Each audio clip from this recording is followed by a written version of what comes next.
Hey, jump for joy, for spring has sprung. If you're like me, you've been waiting for some evidence that spring is coming soon. Well, down here in Las Vegas at my friend's house, it has arrived, as we can see the evidence of the pink blossoms of the nectarine tree against equally wonderful brand new green shoots of blossoms coming off of an apricot tree. And I can't be more excited about the color combination of pink with this green, as you're about to find out. In fact, you're going to find out about a couple of things here that's going to make this photograph quite exciting to shoot. And we start with, take a look through here, and you can clearly see we are shooting a vertical of these blooms against the background of that green tree. Choosing your background is critical, and I can't stress that enough. Take a look behind me here. We see a gray 6-foot cement wall.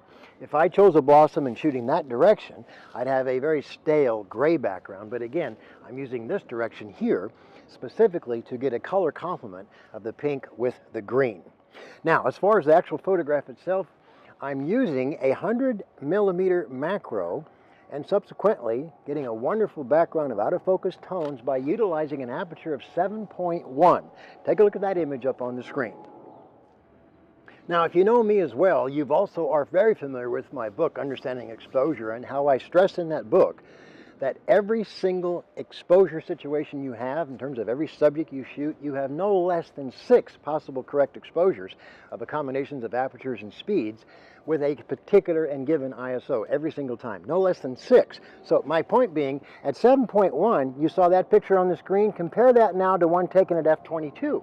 The difference is amazing between f7.1 and the one taken at f/22. What do you notice? It's very obvious. Yeah, the background is far more distracting at f/22. It's incredibly busy, and that's all because of too much depth of field in this case. And by the way, for those of you who are curious as far as what mode I'm shooting in, I'm not in manual exposure mode. It's an overcast day here. The light is totally even all the way through. I'm simply choosing to shoot on this particular day in aperture priority. That's where I choose the aperture, and the camera then fills in and chooses the correct shutter speed. Now, beyond that, there's something else I want to mention. As you can clearly see, both those images were taken vertically. I don't think either one is a vertically pleasing composition. The colors are calm and tranquil and very soothing, the pinks and the greens. As a result, here's something you might want to consider.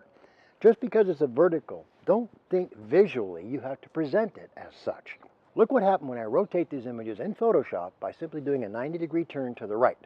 We now have the horizontal, far more pleasing in my mind, calm, tranquil, and soothing in terms of the overall feel of the image. This idea of rotating the image is not limited to pink blossoms against a green background. I've done this many times, in particular with abstracts. Take a look at the few up on the screen, originally shot as verticals, and now what happens when I rotate to horizontal. Again, I think they're a lot more pleasing. Something to consider as you start to expand your vision.